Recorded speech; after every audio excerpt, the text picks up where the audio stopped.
Hello నాన్న. Hello. Last సెషన్లో ఏం డిస్కస్ చేసాం మనం? Flow of current, Drude and Lawrence, potential difference, అవన్నీ అయిపోయినాయి. సరే, ఈ సెషన్లో మనము పొటెన్షియల్ డిఫరెన్స్ గురించి, ఎలక్ట్రోమోటివ్ ఫోర్స్ గురించి, ఓకేనా? పొటెన్షియల్ డిఫరెన్స్, ఎలక్ట్రోమోటివ్ ఫోర్స్, వాటి గురించి డిస్కస్ చేసుకుందాం, ఓకేనా? ఒక కండక్టర్ తీసుకున్నాను నేను, ఏ బి, ఓకే. ఈ లెంత్ వచ్చేటప్పటికి మనకి ఎల్ అనుకుందాము, ఓకేనా? ఎల్ ఈజ్ ద లెంత్ ఎక్కడి నుంచి ఎక్కడి వరకు, ఏ నుంచి బి వరకు. ఇది ఒక టర్మినల్, ఇది ఒక టర్మినల్, ఇది నెగిటివ్ టర్మినల్, ఇది పాజిటివ్ టర్మినల్, ఓకేనా? ఎలక్ట్రాన్ మూమెంట్ ఎక్కడి నుంచి ఎక్కడి వరకు ఉంటుంది అని చెప్పాను నేను? నెగిటివ్ నుంచి పాజిటివ్కి ఉంటుంది. ఎలక్ట్రాన్ మూమెంట్ అనేది నెగిటివ్ నుంచి పాజిటివ్ టర్మినల్కి ఉంటుంది. డ్రూడ్ అండ్ లారెన్స్ మనకి ఏం చెప్పాడు? ఎలక్ట్రాన్స్ అనేవి ఫ్రీ ఫ్లోయింగ్ ఉంటాయి అండ్ అవి కొలైడ్ అయ్యేటప్పుడు ఎనర్జీని లూజ్ అవుతాయి. మళ్ళీ ఎలక్ట్రిక్ ఫీల్డ్ ఉంటుంది కాబట్టి అవి మళ్ళీ ఎనర్జీని గెయిన్ చేసుకుంటాయి అండ్ ఆ ప్రాసెస్ అనేది రిపీటెడ్గా జరుగుతూ ఉంటుంది, ఓకే. ఎలక్ట్రిక్ ఫీల్డ్ క్రియేట్ అవ్వడం వల్ల అవి ఎనర్జీని గెయిన్ చేసుకుంటాయి. అదే ఎలక్ట్రిక్ ఫీల్డ్ లేదనుకో, ఎనర్జీ గెయినింగ్ ఉండదు కదా. ఎనర్జీ గెయినింగ్ ఉండకపోతే ఆ మూమెంట్ అనేది కాన్స్టాంట్గా ఉండదు మనకి, ఓకేనా? ఈ మూమెంట్ ఏదైతే ఈ ఎలక్ట్రాన్స్ మూవ్ అవుతున్నాయి అంటే అవి కొంచెం వర్క్ చేస్తున్నాయి, అవునా? మూవ్ అవుతున్నాయి అంటే అవి కొంచెం వర్క్ చేస్తున్నాయి. సో ఈ వర్క్ డన్ బై ఎలక్ట్రాన్స్ అంటే చార్జ్డ్ పార్టికల్సే కదా, by charged particles to move from A to B, nothing but enta distance enta dandi L is called potential difference, okay na? Okay. Work done by charged particles to move for a distance, to take a distance. అది ఒక distance ని cover చేస్తున్నాయి, అది ఎంత work చేస్తున్నాయి, ఎన్ని charged particles ఆ work చేస్తున్నాయి అని చెప్పేదే మనకి పొటెన్షియల్ డిఫరెన్స్. మనకి తెలుసు work is equal to force into distance, అవునా? Work is equal to force into distance. ఇప్పుడు నేను ఇక్కడ వర్క్ చేస్తున్నాయని చెప్పాను. వర్క్ ఈజ్ ఈక్వల్ టు ఏం ఫోర్స్ యాక్ట్ అవుతుంది ఇక్కడ? Work done by charged particles to move from A to B అంటే ఎల్ బై ఎలక్ట్రిక్ ఫోర్స్. అవి ఎందుకు మూవ్ అవుతున్నాయి? ఎలక్ట్రిక్ ఫోర్స్ వల్లనే కదా. ఎలక్ట్రిక్ ఫోర్స్ లేకుంటే మూవ్ అవుతాయి అవి? అవ్వవు. ఎలక్ట్రిక్ ఫోర్స్ ఉన్నాయి కాబట్టి మూవ్ అవుతున్నాయి. అక్కడ కూడా ఛార్జ్ క్యూ యాక్ట్ అవుతుంది. ఛార్జ్ ఉంది అక్కడ కూడా, క్యూ నంబర్ ఆఫ్ ఛార్జెస్ ఉన్నాయి అక్కడ కూడా, ఓకేనా? Work is equal to a force act అవుతుంది మనకి? Electric force. డిస్టెన్స్ ఎంత? L. W is equal to F E into L, ఓకేనా? ఇప్పుడు potential difference is denoted by capital V. Potential difference ని మనం మ్యాథమెటికల్ ఎక్స్ప్రెషన్ లో తీసుకున్నాం అనుకో, V is equal to W by T. V is equal to W by Q. ఎందుకు W by Q? ఇప్పుడు దీన్ని బట్టి మనం డెఫినేషన్ కూడా చెప్పొచ్చు. Work done by charged particles, with the help of electric force to move to a certain distance is called potential difference. ఇప్పుడు మన W ఏంటి మనకి ఇక్కడ? FEL, అవునా?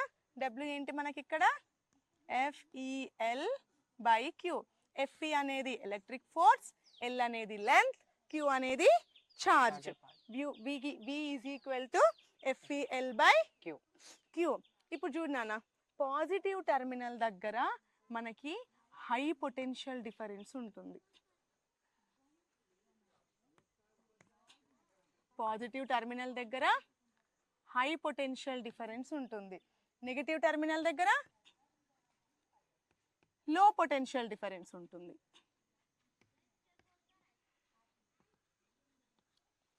అందుకనే కదా ఇప్పుడు ఎక్కువ పొటెన్షియల్ డిఫరెన్స్ పాజిటివ్ టెర్మినల్ దగ్గర ఉంటుంది కాబట్టి అది ఎలక్ట్రాన్స్ ని అట్రాక్ట్ చేస్తుంది.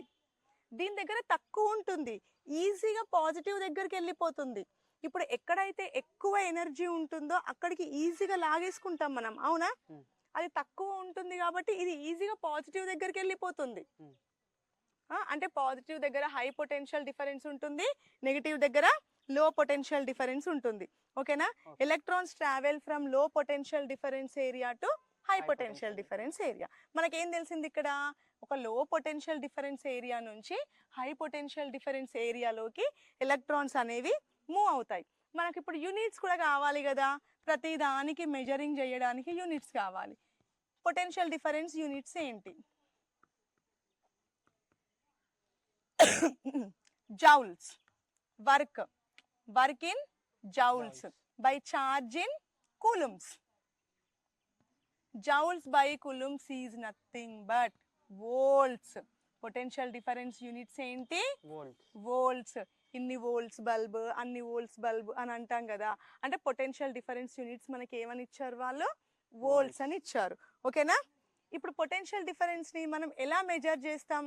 ఒక ఆపరేటర్స్ కావాలి కదా మెజర్ చేయడానికి. ఎలా మెజర్ చేస్తాము? వోల్ట్ మీటర్ అనే ఆపరేటర్స్ తోని మెజర్ చేస్తాం. ఓకేనా? పొటెన్షియల్ డిఫరెన్స్ అనేది వోల్ట్ మీటర్ అనే ఒక ఆపరేటర్స్ తోని మనము దాన్ని మెజర్ చేసుకుంటాము. మరి ఈ వోల్ట్ మీటర్ ని ఎట్లా కనెక్ట్ చేయాలి మనం? ఆ కనెక్షన్స్ కూడా ఉంటాయి కదా. సపోజ్ తప్పు కనెక్ట్ చేసాం అనుకో, మనకు చూపిస్తుందా రీడింగ్? చూపించదు. కరెంట్ని ఎప్పుడైనా కానీ కరెంట్ని యామ్మీటర్ తోని, పొటెన్షియల్ డిఫరెన్స్ ని వోల్ట్ మీటర్ తోని మెజర్ చేస్తారు. ఓకేనా? ఈ రెండు కూడా యామ్మీటర్ అనేది సిరీస్ కనెక్షన్ లో, వోల్ట్ మీటర్ అనేది ప్యారలల్ కనెక్షన్ లో చేస్తారు. ఓకేనా? సిరీస్ కనెక్షన్, ప్యారలల్ కనెక్షన్ చూసుకుందాం మనం ఏంటో అనేసి. ఓకేనా? మరి సెల్ మనకు నార్మల్ గా తెలుసు. సెల్ అటాచ్ చేయగానే మనకి కరెంట్ అనేది ప్రొడ్యూస్ అవుతుంది, అది కూడా తెలుసు.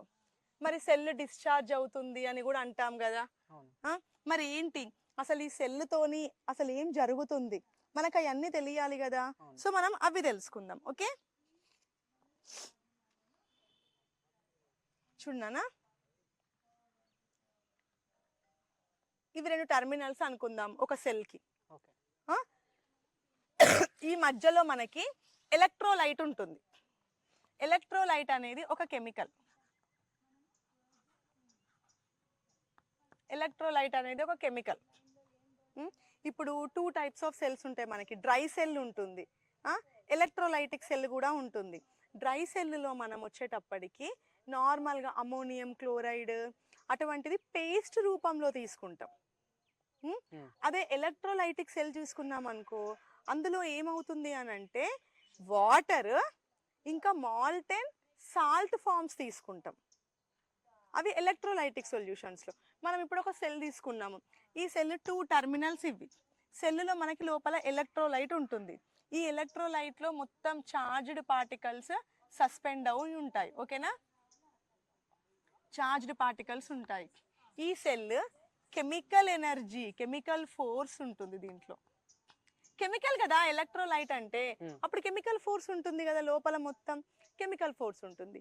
ఈ కెమికల్ ఫోర్స్ ఉండడం వల్ల ఇది ఏం చేస్తుంది అని అంటే, ఈ 2 సైడ్స్ ప్లేట్స్ కి ఉన్న 2 సైడ్స్ కూడా, ఒక సైడ్ పాజిటివ్ తో ఇంకో సైడ్ నెగటివ్స్ తో, రైట్? ఒక సైడ్ పాజిటివ్స్ తో ఇంకో సైడ్ నెగటివ్స్ తో కంప్లీట్ గా సెల్ అంతా ఫిల్ అయిపోతుంది. మరి మధ్యలో కూడా ఉంటాయి కదా మనకి పాజిటివ్ నెగటివ్స్. మధ్యలో కూడా పాజిటివ్ నెగటివ్స్ ఉంటాయి కదా, మరి వాటికి ఏమవుతుంది? చూడు, ఇప్పుడు చూద్దాం ఏమవుతుందో. మనం ఎప్పుడైతే దీన్ని కండక్టర్కి అటాచ్ చేస్తామో, కండక్టర్ అంటే సపోజ్ కాపర్ వైర్. ఇప్పుడు కాపర్ వైర్ ఒట్టిది తీసుకొచ్చి ఇందులో ఎలక్ట్రిసిటీ ప్రొడ్యూస్ అవుతుంది అని అంటే నమ్ముతావా? దానికి మనం సోర్స్ అటాచ్ చేయాలి, అవునా? అదే నేను ఒట్టి సెల్ ఇచ్చేసి ఇందులో నాకు మూమెంట్ చూపించు అని అంటే నువ్వు చూపిస్తావా? లేదు. దానికి కండక్టర్ కావాలి. అంటే మూమెంట్ ఆఫ్ ఎలక్ట్రాన్స్ ఉండాలి అన్నా, మూమెంట్ ఆఫ్ చార్జ్డ్ పార్టికల్స్ ఉండాలి అని అన్నా రెండూ ఉండాల్సిందే. అయితే కండక్టర్ ఉండాలి, మళ్ళీ సెల్ కూడా ఉండాలి, అవునా? దీన్ని మనం కండక్టర్కి అటాచ్ చేసినప్పుడు ఏమవుతుంది? ఆ చార్జ్డ్ పార్టికల్స్ అనేవి మూమెంట్ అవుతాయి. ఆ చార్జ్డ్ పార్టికల్స్ మూమెంట్ జరుగుతుంది. ఆ చార్జ్డ్ పార్టికల్ మూమెంట్స్ ఎలా జరుగుతాయి? ఇప్పుడు చూడు, ఇక్కడ మొత్తం పాజిటివ్ అయాన్స్ ఉన్నాయి కదా. ఈ పాజిటివ్ అయాన్స్ దేన్ని అట్రాక్ట్ చేస్తాయి? నెగటివ్స్ని. సో ఈ నెగటివ్స్ అన్నీ కూడా వచ్చి ఇక్కడ జామ్ అవుతాయి. ఈ నెగటివ్స్ అన్నీ వచ్చి ఇక్కడ బ్లాక్ అయినప్పుడు మనకి ఏం జరిగిద్ది అని అంటే ఇందులో నెగటివ్ అయాన్ కాన్సన్ట్రేషన్ తగ్గిపోతూ ఉంటుంది, అవును కదా? నెగటివ్ అయాన్స్ కాన్సన్ట్రేషన్ తగ్గిపోయినప్పుడు సెల్ వర్కింగ్ నేచర్ తగ్గిపోతుంది. సెల్ వర్కింగ్ నేచర్ తగ్గిపోతుంది. అప్పుడు ఏం చేయాలి? మనం కండక్టర్ని అటాచ్ చేసినప్పుడు ఆ మూమెంట్ అనేది ఉంటుంది, రైట్? ఆ మూమెంట్ అనేది ఉంటుంది. ఆ మూమెంట్ జరిగినప్పుడు వీటి మధ్యలో ఇప్పుడు ఈ ఎలక్ట్రాన్స్కి ఈ ఇంకో ఎలక్ట్రాన్స్కి ఈ ప్రోటాన్స్కి రిపల్సివ్ ఫోర్సెస్ పెరుగుతాయి. రిపల్సివ్ ఫోర్సెస్ అనేవి పెరుగుతాయి. రిపల్సివ్ ఫోర్సెస్ పెరగడం వల్ల మనకి ఇక్కడ ఏమవుతుంది అని అంటే ఎలక్ట్రికల్ ఎనర్జీ ఉంది కదా, సెల్లులో ఎలక్ట్రికల్ ఎనర్జీ ఉంటుంది, మనం కండక్టర్కి అటాచ్ చేసినాం కాబట్టి. కెమికల్ ఎనర్జీ కూడా ఉంది కదా సెల్లులో. ఈ కెమికల్ ఎనర్జీ, ఎలక్ట్రికల్ ఎనర్జీ రెండు కూడా ఈక్వల్ అయిపోతాయి. ఓకే, ఈ కెమికల్ ఎనర్జీ ఎప్పుడైతే ఎలక్ట్రికల్ ఎనర్జీతోని ఈక్వల్ అవుతుందో అప్పుడు ఈ చార్జ్డ్ పార్టికల్స్ మూమెంట్ అనేది ఆగిపోతుంది. అట్లా ఆగిపోయి ఆ సెల్ వర్కింగ్ స్టార్ట్ అవుతుంది. మనం కొత్త సెల్ తీసుకున్నప్పుడు కూడా ఆ సెల్ ఎలా ఉంటుంది అని అంటే అన్ని క్లమ్జీగా అరేంజ్ అయి ఉంటాయి. వాటి మూమెంట్ స్టార్ట్ అవ్వాలి అంటే మనం కండక్టర్కి అటాచ్ చేస్తున్నాం. కండక్టర్కి అటాచ్ చేసిన తర్వాత కొంతసేపటికి సమ్ సెకండ్స్లో ఈ అరేంజ్మెంట్ అంతా జరిగి ఎలక్ట్రికల్ ఎనర్జీ అనేది కెమికల్ ఎనర్జీ లాగా కన్వర్ట్ అవుతుంది, ఈక్వల్ అవుతుంది. ఈ ఎలక్ట్రికల్ ఎనర్జీ ఎప్పుడైతే కెమికల్ ఎనర్జీతోని ఈక్వల్ అవుతుందో ఈ మూమెంట్ అనేది ఆగిపోతుంది. ఆగిపోయిన తర్వాత జనరల్గా అది ఎలా వర్క్ అవ్వాలో అలాగే వర్క్ అవుతూ వెళ్ళిపోతుంది. ఓకేనా? అర్థమైందా? ఇక్కడ వరకు క్లియర్ కదా? ఇక్కడ వరకు ఏమైనా డౌట్స్ ఉన్నాయా నీకు? లేవు కదా? ఇప్పుడు నేను ఈ సెల్ని కండక్టర్కి అటాచ్ చేసా. అప్పుడు ఎలక్ట్రాన్స్ అనేవి బయటకు వస్తాయి, లోపలికి పోతాయి, మూమెంట్ జరుగుతుంది.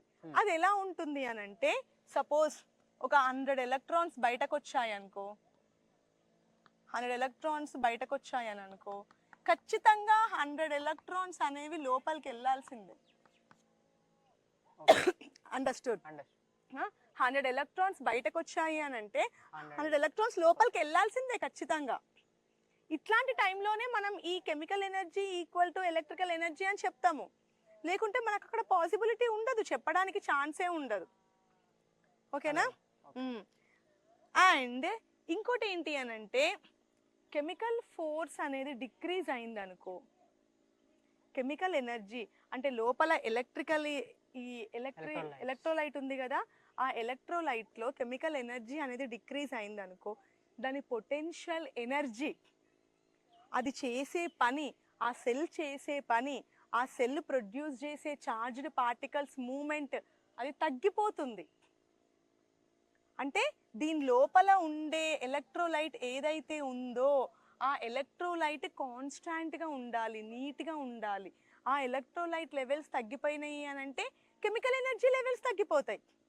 కెమికల్ ఎనర్జీ లెవెల్స్ తగ్గిపోవడం వల్ల సెల్ అనేది డిశ్చార్జ్ అయ్యే ఛాన్స్ ఉంటుంది. ఓకే, సెల్ డిశ్చార్జ్ అవ్వడానికి మెయిన్ రీజన్ ఏంటి అని అంటే ఎలక్ట్రోలైట్లో ఉండే ఆ చార్జ్డ్ పార్టికల్స్ లెవెల్స్ అనేవి తగ్గిపోతూ ఉంటాయి అన్నట్టు.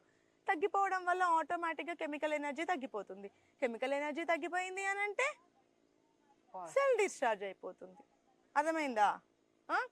అయితే ఈ కెమికల్ ఎనర్జీతోని ఏదైతే వర్క్ జరుగుతుందో, మనం కెమికల్ ఎనర్జీని తీసుకుంటున్నాం, ఎలక్ట్రికల్ ఎనర్జీ తీసుకుంటున్నాం, కెమికల్ ఫోర్స్ ఉంది అని చెప్తున్నాము, అవునా? కెమికల్ ఫోర్స్ తీసుకుంటున్నాం. ఈ కెమికల్ ఫోర్స్ని బేస్ చేసుకొని వర్క్ జరుగుతుంది, అవునా? Chemical force is used to do some work. Okay, some chemical force is used to do some work. This is దీన్ని ఏమంటాము? ఎలక్ట్రోమోటివ్ ఫోర్స్ అంటాం. ఓకేనా? ఏదైతే కెమికల్ ఫోర్స్ యూజ్ చేసుకొని ఇందులో వర్క్ జరుగుతుందో దాన్నే మనము ఎలక్ట్రోమోటివ్ ఫోర్స్ అని అంటాం. ఓకేనా?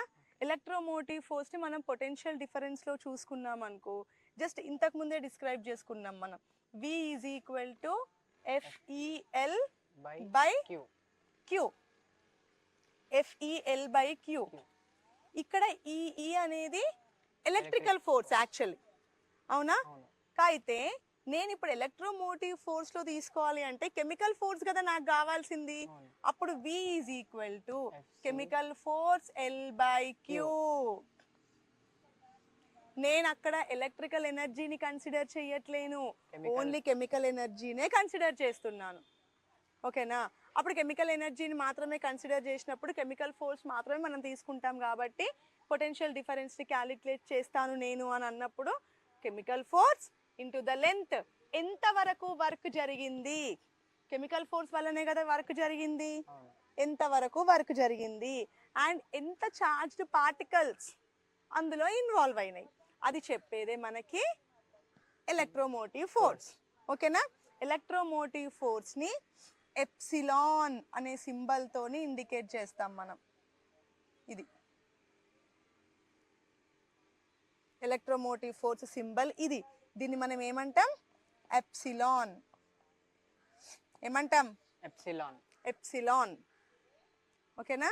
అప్పుడు నేను epsilon is equal to FCL by Q ఇలా రాసుకోవచ్చుగా, నిక్షేపంగా రాసుకోవచ్చు. అర్థమైందా ఇక్కడ వరకు?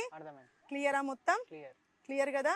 మరి చిన్న చిన్న క్వశ్చన్స్ అడగనా నానా? ఇప్పుడు అర్థమైందా పొటెన్షియల్ డిఫరెన్స్, మనకు బ్యాటరీ ఎలా వర్క్ అవుతుంది, ఎలక్ట్రోమోటివ్ ఫోర్స్. ఎలక్ట్రోమోటివ్ ఫోర్స్ అంటే ఏంటి? Chemical force is used to do some work is called where chemical force is used to do some work in the battery, right? That is electromotive force. Electromotive force ni ela manam indicate chestamu? Epsilon. Okay, then formula enti? Mathematical formula V is equal to FCL by Q. adi potential difference ki. Mari electromotive force eskunte E is equals to FCL by Q. దాన్ని epsilon అని అంటాం మనం. ఓకేనా? Potential difference అంటే ఏంటి?